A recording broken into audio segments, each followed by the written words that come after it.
20 minutes before we're supposed to take my bride to our wedding, her younger brother handed me a printed sheet of rules and said I wasn't leaving with his sister unless my family wired another $40,000. I thought he was joking. Then he started reading. Rule 1.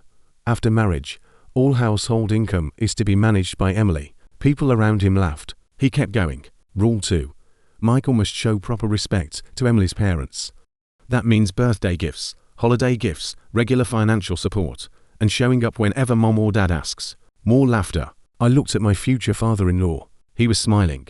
My future mother-in-law was smiling too. Nobody looked embarrassed. Jason, Emily's 24-year-old brother, cleared his throat theatrically and continued. Rule 3.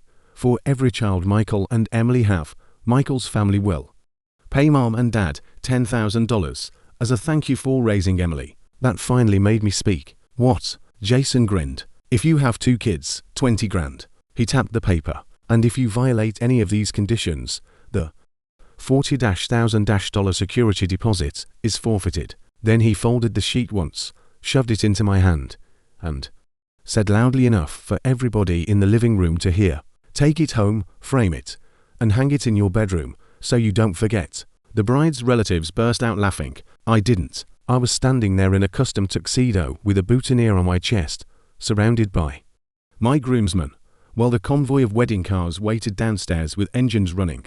We were already behind schedule, and apparently my wedding had just turned into a hostage negotiation. I looked at Emily's parents, Mr. and Mrs. Parker.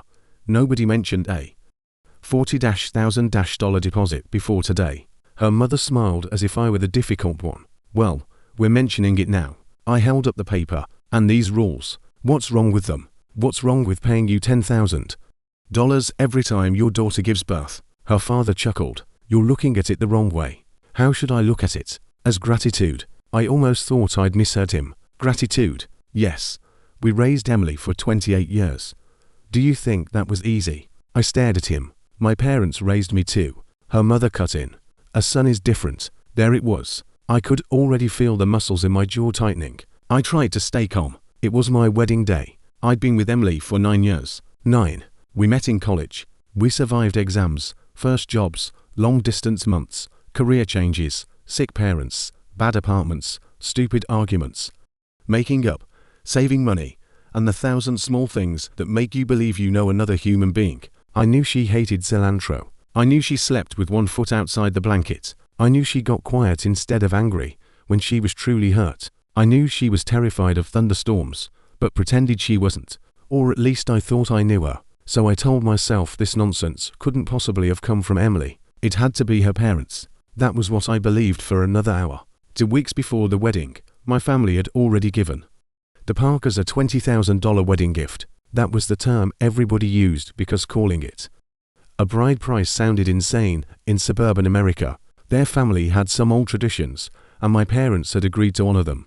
Then, after invitations were mailed and the venue was paid for, the Parkers suddenly decided $20,000 wasn't enough. They wanted another $8,000. My parents were furious. My mother asked me, "Michael, are you sure this is the last time?" I said yes. I defended Emily. I told them her parents were traditional, anxious, worried about their daughter's future. My father stared at me over the kitchen table. $28,000 before she even walks down the aisle. Dad, I'm not blaming Emily. I'm asking whether her family understands we're joining families, not buying a franchise. I actually laughed. Then I persuaded him to pay it. My parents did. For me. For Emily. For 9 years that we all believed were leading somewhere. Now I was standing in Emily's parents' house, being told there was one more little condition. $40,000. Immediately. Before I could take my bride downstairs, I looked at Mrs. Parker. You changed the amount 2 weeks ago. My family agreed. She waved that away. That was different. How? That money was the wedding gift. This is a deposit. A deposit for what? Your attitude. I laughed once. I couldn't help it. My attitude costs $40,000. It represents sincerity. I think my family has shown plenty of sincerity. Her face hardened. You're marrying our daughter and arguing over money on the wedding day. What does that say about you? One of Emily's uncles jumped in. Michael, every man spends money when he gets married. Another relative nodded. Your family owns businesses. Don't embarrass yourself by acting cheap. Exactly. Her parents spent decades raising her. What's 40,000 to your family? That sentence kept coming back. What's 40,000 to your family? Because apparently if you're not poor, nobody can extort you. They're just testing your sincerity. I took a breath. I have never planned to let Emily suffer after we marry. You all know that. Mrs. Parker crossed her arms. Words. I'm asking you to let us leave. We're already late. No. We can discuss this after the ceremony. No. Tomorrow. No. After the honeymoon? No. She leaned toward me. We settle it now. For almost 2 hours, my groomsman and I negotiated. I wish I were exaggerating. 2 hours. Our driver called 3 times. The venue coordinator called. My mother called. Then my sister called. I ignored all of them because I kept thinking, just get Emily downstairs. Just get through today. We'll deal with the rest afterward. My childhood friend Ben pulled me aside into the hallway. He'd known me since we were 11. He whispered, Michael, tell me something. What? Is this Emily's idea? No. I answered too fast. Ben noticed. You sure? Absolutely. How? Because I know her. He gave me a look. You knew her parents too. Ben, I'm serious. This isn't Emily. He lowered his voice. Okay. Then we need to get her out of that bedroom before your mother has a heart attack. I rubbed my face. What do you suggest? Ben looked toward the closed bedroom door. Honestly, yes. Stop negotiating. I stared at him. He continued. We've been polite for 2 hours.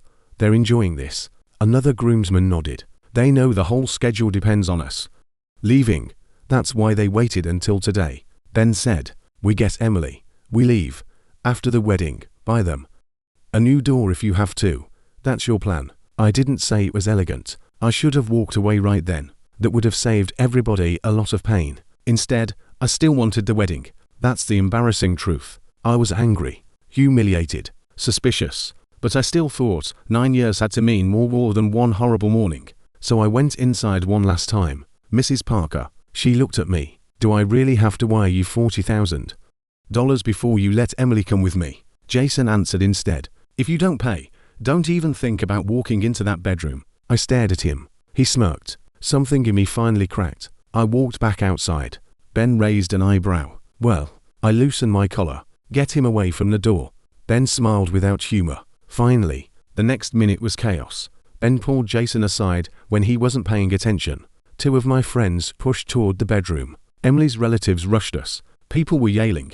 Somebody grabbed my jacket. My boutonniere disappeared.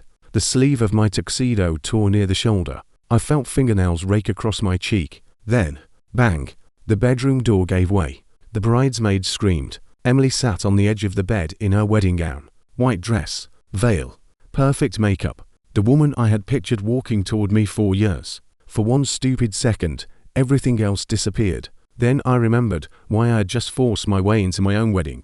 I reached into my jacket, pulled out the envelopes of wedding money, meant for the door games, and shoved them toward one of the bridesmaids. Take it. She stared at me. I looked at Emily. Your parents said I can't take you unless I give them another $40,000. Her eyes dropped. I continued. They've kept us here almost 2 hours. We're late. Everyone is waiting. Emily still didn't move. I held out my hand. Come on. Nothing. Emily. She looked at me, and the expression on her face made my stomach drop. Guilt. Not confusion. Not surprise. Guilt. Michael. I slowly lowered my hand. What? She swallowed. Why can't you just agree to it? I actually thought I hadn't heard correctly. Say that again. She wouldn't meet my eyes. I know my parents are asking for a lot. My chest tightened. But there's always a but when somebody is about to ask you to swallow something humiliating. But they worked hard raising me. The room went silent around us. My mouth went dry. You knew. Emily looked at her hands. Michael, you knew they were going to do this. I knew they might ask for something additional. How long? She didn't answer. How long, Emily? A few days. I laughed. It came out ugly. A few days. I was going to talk to them. But you didn't. They promised me this would be the last time. I stared at her. The last time. She nodded. Michael, please. We're already here. Everyone's waiting. I promise after today I won't let them ask for anything else. My head felt like somebody had struck it with a hammer. Her parents raising her hadn't been easy. Fine. But my parents raised me too. They built their businesses from nothing. They worked weekends. They borrowed money. My mother used to keep receipts in a shoebox because every dollar mattered. Now that we were comfortable, Emily's family seemed to Believe money simply appeared whenever they demanded it, and the worst part was no longer her parents. It was her. She knew. She let me walk into that house blind. She let me bring my friends. She let my parents sit at the hotel waiting. She knew I would be trapped by the schedule, the guests, the invitations, the embarrassment, and she had decided the easiest solution was for me to pay. Before I could speak, Jason came charging into the room. He had escaped Ben. He shoved me hard. I stumbled backward. My phone and glasses hit the floor. My glasses landed near his shoe. Jason looked down, then stepped on them. Crunch. Emily jumped up. Jason. He didn't care. My glasses, I said. He kicked my phone across the floor. Emily shouted. What is wrong with you? Apologize. Jason sneered at me. Why should I apologize? I took one step toward him. He lifted his chin. You started this. Ben came in behind him. If your family hadn't locked the bride in a room, demanding money, none of this would be happening. Mr. Parker entered. What right did you have to break our door? I looked at him. I'll pay for the door. Mrs. Parker stormed in behind him. Look at what your parents raised. I stared at her. What did you say? This is your wedding day, and you're acting like a thug in our home. I'd reached that stage of anger where everything becomes strangely clear. My glasses are broken. My phone is damaged. My clothes are ripped. Your son shoved me. You've held us here for 2 hours over money. I pointed toward Emily. I'm asking one last time. Let me take her to the wedding. No. One of Emily's aunts finally spoke. Sister, that's enough. Mrs. Parker turned. What? 40,000 is too much. Another relative nodded. It's a wedding. Stop making everybody miserable. Exactly. His parents must be going crazy waiting. Mrs. Parker's face tightened.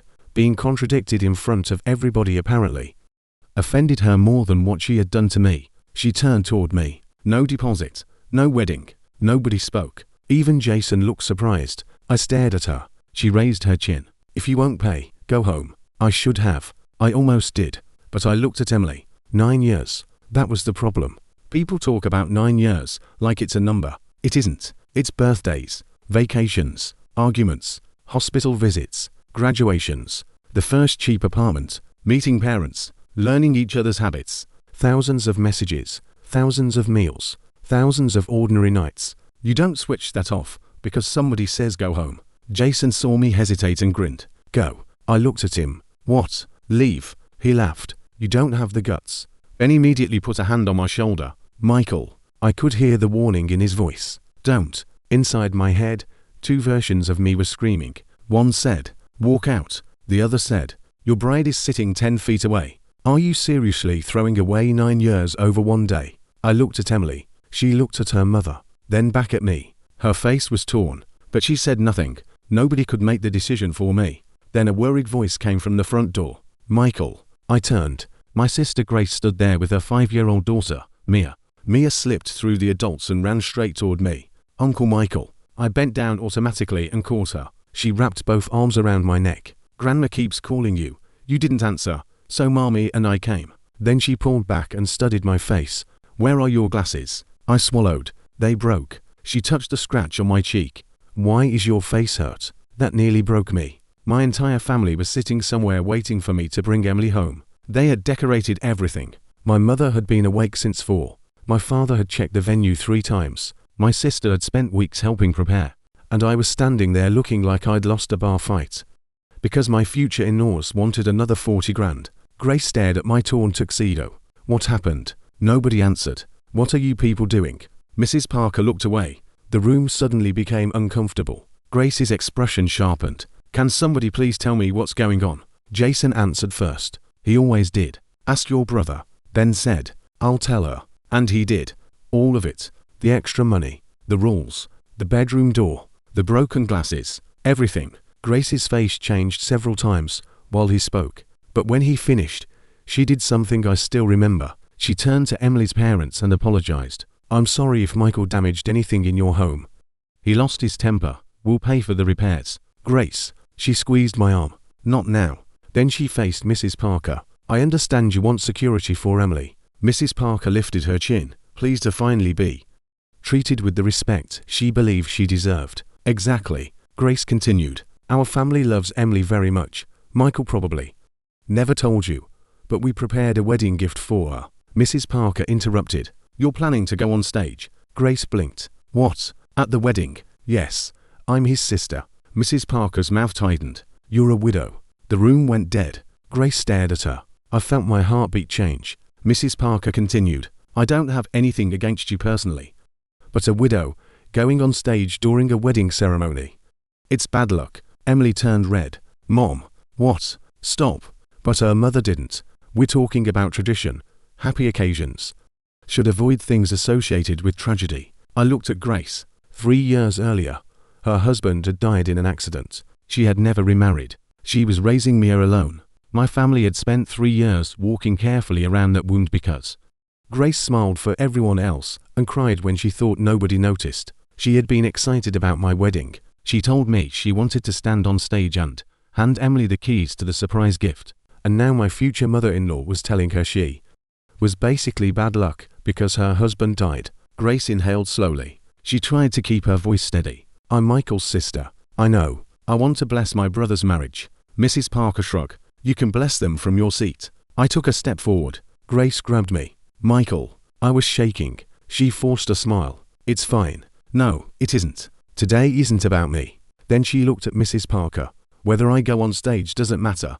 What matters is getting Michael and Emily to the venue before the ceremony is completely ruined. Jason laughed. And then, because apparently there was no bottom to that man, he said, You had an auspicious wedding time too, didn't you? Grace stopped. Jason smirked. Didn't help you much. Nobody moved. He tilted his head. You still ended up a widow. I hit him. One punch. Right across the face. Jason dropped to the floor. Everybody screamed. I tried to get to him again, but Ben and 2 other guys grabbed me. Michael. Stop. Jason covered his face. I pointed at him. Say one more word about my sister. Grace had turned away. Her shoulders were shaking. That sight hurt more than anything that happened to me that morning. Mr. Parker exploded. You hit my son. Mrs. Parker screamed like I tried to kill him. Emily rushed to Grace. I'm sorry. Grace, I'm so sorry. People pulled everybody apart. I was taken into the living room. For the next several minutes, relatives kept repeating the same sentence. It's a wedding. Calm down. Don't ruin your own wedding. As if the wedding hadn't been bleeding out on the floor 4 hours. Grace wiped her eyes and came to sit beside me. Michael. I didn't look at her. Don't cancel because of me. My jaw tightened. Grace, I mean it. She touched my arm. Don't let what he said destroy your marriage. Mia climbed beside me. She whispered. Uncle Michael. Yeah, you're scary when you're angry. I closed my eyes. That did it. I pulled her onto my lap and held her. Ben crouched beside me. The priority is still getting Emily out. I looked at him. He whispered. If they drop the money demand and Jason apologizes to Grace, maybe you get through today. Decide everything else later. I hated that he was probably right. Or maybe I just needed an excuse to keep holding on to the wedding. I told myself, if Jason apologizes, if they drop the 40,000, then I'll go. That's it. One last line. Mrs. Parker returned with Jason. I stood. She looked directly at me. Michael apologized to Jason. I actually laughed. What? If you apologize now, we won't pursue the matter. Ben grabbed my arm before I moved. Mrs. Parker continued. Your behavior has also made us question whether Emily will be safe with you. Grace tried again. Mrs. Parker, please. I'm not finished. Then she dropped the next bomb. Because Michael assaulted my son, the deposit is increasing by another $3,500. For a second, nobody reacted. I thought the entire room had stopped processing language. Grace stared. Another what? Ben said. You people have actually lost your minds. Jason, still holding his cheek, shouted. This is family business. Nobody asked you. Emily finally snapped. Mom. Mrs. Parker spun around. Be quiet. I said stop. I am doing this for you. For me. Yes, who else? That was when my sister's phone rang. Mom. Grace looked at me. We have to tell them something. I suddenly felt exhausted. Not angry. Not heartbroken. Just tired. My family was waiting. Hundreds of guests were waiting. And I was negotiating with people who thought humiliation came with a price list. I took Gracie's phone. Mom. Her voice came out fast. Michael. What is going on? Why aren't you here? Is Emily okay? I looked across the room. Mrs. Parker was smiling faintly now. Jason too. They thought I had surrendered. I said, we'll be back soon. Oh, thank God. Hurry. I will. I hung up. Mrs. Parker relaxed. Have you decided? Yes. Good. She reached for her phone. You can transfer it to me or Emily's father. Mr. Parker was already searching for his banking information. Jason smiled. I smiled too. Don't misunderstand. They looked at me. I didn't say I was paying. Mrs. Parker froze. I bent down and took Mia's hand. Then I looked at my friends. Thank you for everything today. Then knew instantly. He stood. Let's go. Grace stared at me. Go where? Home. Her face went pale. Michael. I looked at her. I'm not getting married. Nobody breathed. Emily stood inside the bedroom doorway. Her face went white. Mrs. Parker practically jumped. What did you say? You heard me. You're cancelling the wedding. Yes. Grace grabbed my arm. Michael. Emily is still here. I know. You've been together 9 years. I know. Emily was crying now. And seeing that hurt. Of course it did. 9 years hadn't suddenly become fake. I loved her that morning. That was part of what made leaving feel like tearing off my own skin. But I looked at her and remembered one thing. She knew. She sat there while her family trapped me. She watched me get humiliated. And until the moment I chose to leave, she still expected me to pay. Jason came toward me again. My sister wasted 9 years on you, and now you're just walking away. I looked at him. Mrs. Parker grabbed my sleeve. You can't leave. I stared at her hand. You told me no deposit. No wedding. That was to make you understand. I understand. You're threatening us. No. I pulled my sleeve free. I'm accepting your condition. She pointed at me. If you walk out of this house today, you will never see my daughter again. I nodded. Okay. Even then, she looked shocked. Apparently nobody in that family had imagined I might believe her. Jason blocked the door. Your family has money. Move. What is $40,000 to you? Move. I knew you never loved my sister. My blood pressure climbed again. The irony was almost impressive. First they blocked me from leaving with the bride. Now they were blocking me from leaving without her. Mr. Parker shouted. Lock the door. One of my friends pulled out his phone. Try it and I'm calling the police. Jason yelled. This is my house. Grace was close to tears again. Mia covered her ears. Uncle Michael. It's loud. That was it. I grabbed Jason by the arm, pulled him away from the doorway, and walked out. I didn't look back. He kept shouting behind us. Then something slammed into my shoulder. Mia screamed. I spun around. A wooden baseball bat had hit the floor beside us. Mia clutched her forehead. For 1 second, my brain stopped. Then I saw the swelling. A red lump was already rising above her eyebrow. Grace screamed. Mia, my niece, who almost never cried, was sobbing. I looked down at the bat, then at Jason. He stood in the doorway. He had thrown it, or swung and lost control. I didn't care which. He had endangered a 5-year-old child. Mrs. Parker rushed in front of him. Children bruise easily. It looks worse than it is. I looked at her. Mr. Parker tried to explain. If you hadn't insisted on leaving, Jason wouldn't have panicked. I heard the words. I understood every word individually. Together, they sounded like insanity. Ben and my friends moved between us before I could reach Jason again. I shoved toward him. He backed away. Michael.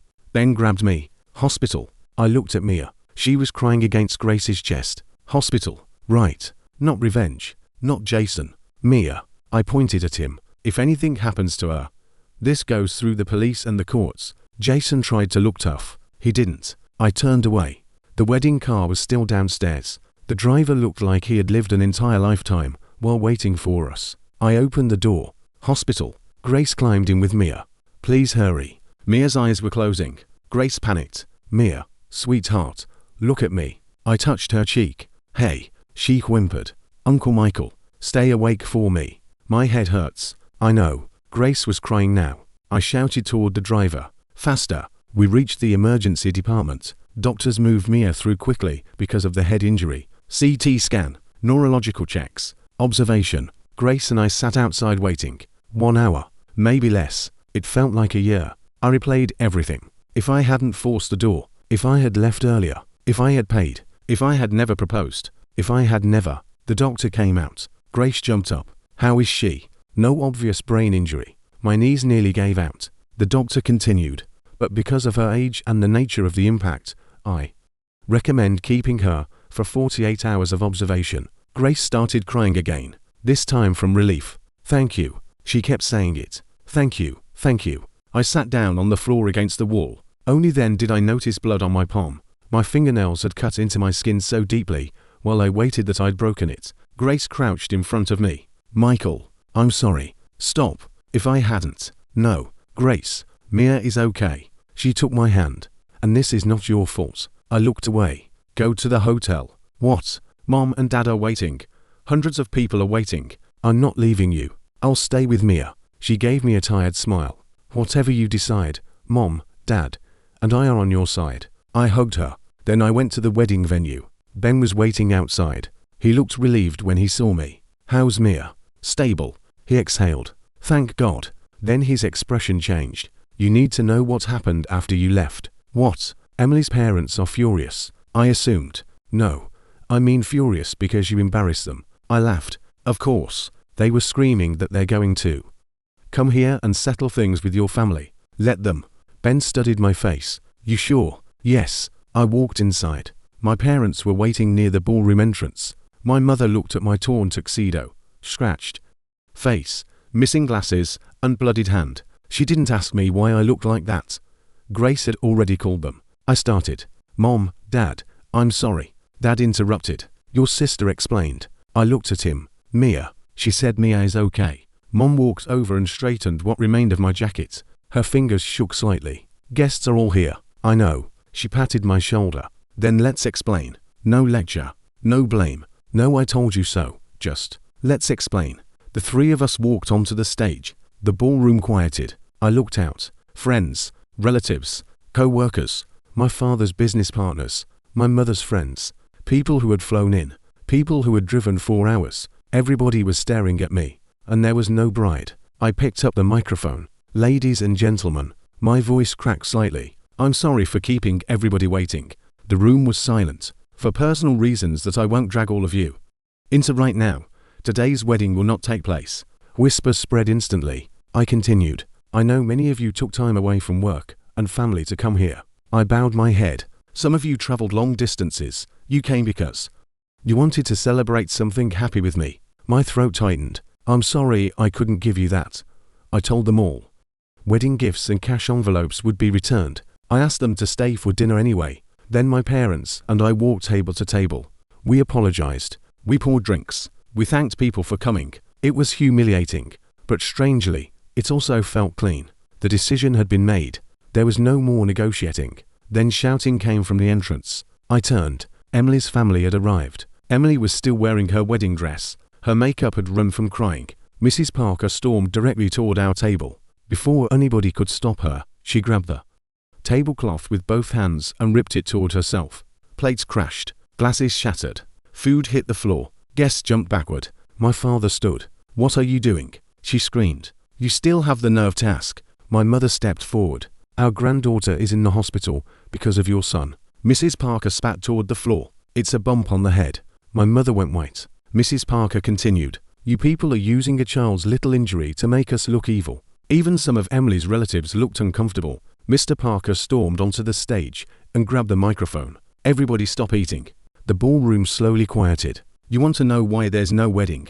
People stared. Because Michael Carter abandoned my daughter on her wedding day. I closed my eyes. My daughter gave that man 9 years of her youth. He pointed at me. 9 years. Ben had had enough. He walked toward the stage. Tell them the rest. Mr. Parker glared. What? Ben looked at the guests. They refused to let Michael take Emily unless his family wired another $40,000. The room erupted. What? 40,000? On the wedding day? Ben continued. They also handed him a list saying his income had to be controlled by Emily. He had to give her parents money and gifts whenever they asked.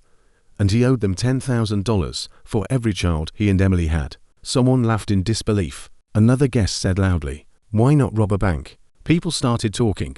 Didn't Michael's family already give them money? I heard they changed the amount twice. That's disgusting. They waited until he came to pick up the bride. Of course they did. He was trapped by the schedule. Mrs. Parker shouted. We wanted protection for our daughter. The ballroom slowly quieted. She raised her voice. How many women are mistreated after marriage? Nobody answered. Divorce rates are high. People change. We are her parents. What is wrong with demanding security? My mother looked at Emily. Then she walked toward her. Emily. Emily lifted her eyes. My mother gently held her hand. Ask yourself honestly. Emily started crying again. How have we treated you all these years? Emily whispered. Very well. Have we ever insulted you? No. Have we ever made you feel unwelcome? No. Have I ever treated you as less than family? Emily shook her head. Then she said, "But my mother says people can say anything before a wedding." My mother's hand dropped. Emily continued softly, "She says after I become your daughter-in-law, things could change. Money is something real." My mother took one step backward. I saw the disappointment on her face. That hurt me more than hearing Emily defend herself. My parents had treated her like a daughter, and Emily had basically told them their love wasn't proof. Cash was. Mr. Parker seized the moment. "Exactly." He pointed at my parents. "Your family has money.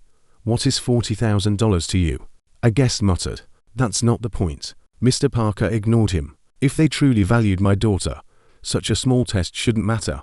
The wedding host had been standing near the stage looking increasingly uncomfortable. Finally, he walked forward. "Mr. Parker, what? I'm an outsider here." "Yes, you are, but I've worked with the Carter family throughout the wedding preparations, and I can tell you they absolutely intended to welcome your daughter into the family." Mr. Parker laughed. "You were hired by them." The host sighed, then reached into his jacket. "This is the ceremony schedule Michael gave me yesterday." He unfolded several pages. There was supposed to be a surprise. Emily looked up. Mrs. Parker stopped talking.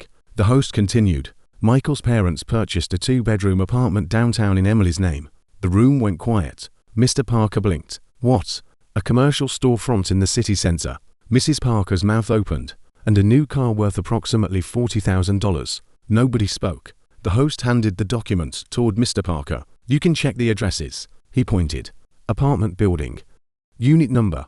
Store location. Vehicle details." Mr. Parker stared at the paper. The keys were being held by Michael's sister, Grace. The widow, Mrs. Parker said, was too unlucky to go on stage. The host continued. She was supposed to present them to Emily during the ceremony. Emily's face collapsed. The host shook his head. "The combined value is well over $120,000. He looked at the Parkers. "I have hosted weddings 4 years. I have rarely seen a groom's family prepare that much property directly for a daughter-in-law." Mrs. Parker changed instantly. "I swear it happened in seconds." The anger disappeared. The shouting disappeared. Her shoulders relaxed. A smile appeared. "Oh," she laughed nervously. "Well." Then she turned to me. "Michael, why didn't you tell us?" I stared at her. She actually looked offended. "You should have told us something this important," I said. "You didn't tell me about the $40,000 deposit." Her smile froze. Then she spun toward her husband. "This is all your fault." Mr. Parker stared at her. "What? I told you not to listen to people." "You." She turned toward my parents with a huge smile. "Mr. and Mrs. Carter, look, this was all a misunderstanding." My father's face didn't move. Mrs. Parker elbowed her husband. "Apologize." He immediately nodded. Yes, of course." He started smiling too. "My mistake. The transformation was disgusting.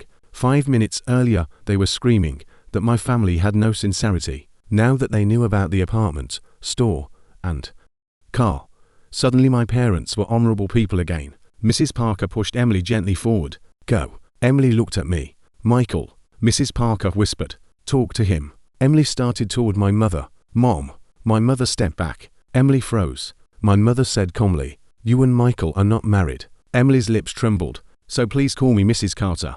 People nearby heard. Nobody laughed. It was too painful. My father took the microphone. "I apologize that all of you had to witness this." Then he looked at Emily's family. "My son's wedding is cancelled." Mrs. Parker panicked. "Wait." My father ignored her. "Mr. Carter." She rushed closer. "The misunderstanding has been cleared up." Mr. Parker joined her. "Yes. There's no reason to cancel now." Mrs. Parker grabbed Emily. "Take Michael's hand." Emily didn't move. She knew me too well. She had seen me angry before. She had seen me frustrated.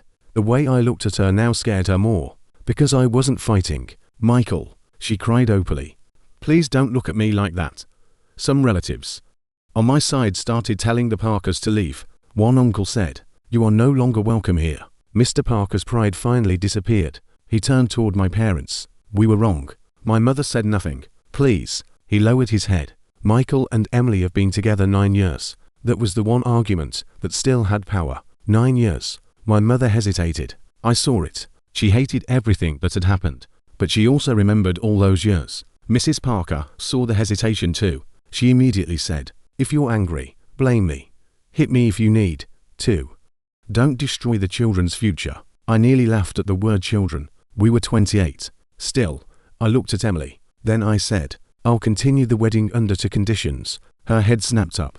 Hope flooded her face. Mrs. Parker nodded instantly. Anything. First, I pointed toward the document in the host's hand. No apartment. Her smile weakened. No storefront. Mr. Parker frowned. No car. Mrs. Parker's face changed. I continued. Second, return every dollar my family gave you before the wedding. Silence. The original wedding gift. Mrs. Parker opened her mouth. The additional amount you demanded 2 weeks ago. Mr. Parker went pale. And the money my family already gave for wedding-related expenses. Both of them shouted at the same time. That's impossible. I smiled. There it was. Anything. Except returning money. I gestured toward the exit. Then we're done. Emily covered her face. Her parents tried to argue. Ben and several friends escorted them out. And just like that, the wedding I had imagined 4 years ended without a ceremony. Without vows. Without a first dance. Without a bride. After the last guests left, my parents and I went directly to the hospital. I expected peace. Instead, Emily's parents were already there. So was Jason. Mrs. Parker carried a gift bag. She saw us and immediately forced a smile. Mr. and Mrs. Carter. My mother looked at Jason. Mrs. Parker hurried on. We came to see Mia. Nobody answered. And Jason came to apologize. Jason looked like somebody had forced him into the building at gunpoint. He wouldn't meet my eyes. Mrs. Parker whispered, Grace won't let us into the room. Could you talk to her? I looked at Jason. He finally glanced at me. The anger in his eyes was obvious. He wasn't sorry. I said, leave. His head lifted. What? Get out of the hospital. Mrs. Parker's smile vanished. Michael, if I look at him much longer, this conversation will get worse. Mr. Parker grabbed Jason's arm. Come on. Jason pulled away. You almost broke my arm earlier, and you're acting like I'm the criminal. I stepped forward. If you believe you're the victim, call the police. He stared at me. Do it. My mother said. Our position is clear. She looked at the three of them. Coming here does not change what happened. Patients and visitors had started looking toward us. Mrs. Parker finally dropped the fake politeness. She threw the gift bag onto the floor. You think you're better than us because you have money. My mother's expression hardened. Mrs. Parker pointed at us. Don't come crying to us later. Then she grabbed Jason. Let's go. They walked away still cursing. That night, I called Mrs. Parker. She answered immediately. What? I want the wedding money returned. She laughed. You're dreaming. I'm serious. So am I. That money belongs to my family. No. Her voice turned vicious. You gave it to us. The marriage never happened. My daughter gave you 9 years. I stared at the wall. So, that money compensates her for her youth. I almost admired the creativity. She continued. You abandoned her on her wedding day. You caused humiliation. You owe her. I said. Most of that money is going to Jason, isn't it? Silence. I continued. The $40,000 deposit too.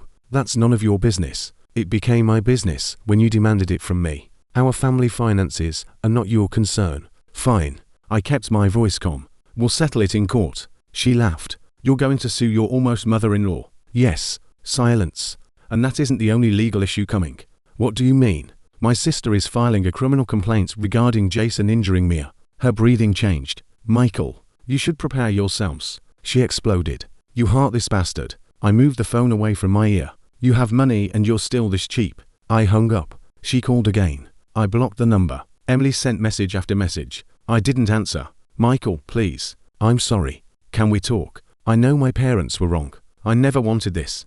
Please don't throw away 9 years. I read them. I just didn't respond.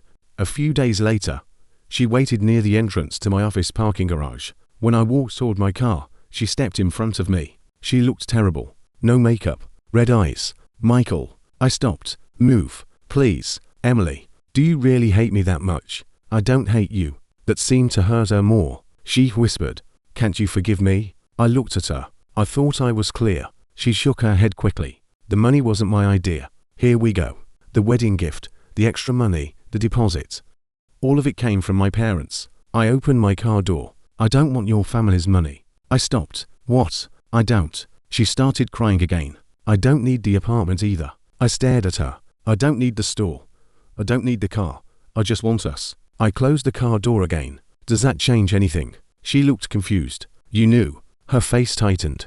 Michael, you knew what they planned. I didn't agree with them. Then why didn't you stop them? She opened her mouth. Nothing came out. You knew they were going to trap me at the house. I thought they would negotiate. You knew. I was scared to argue with them. You're 28. She flinched. You are a separate human being, Emily. I know. No.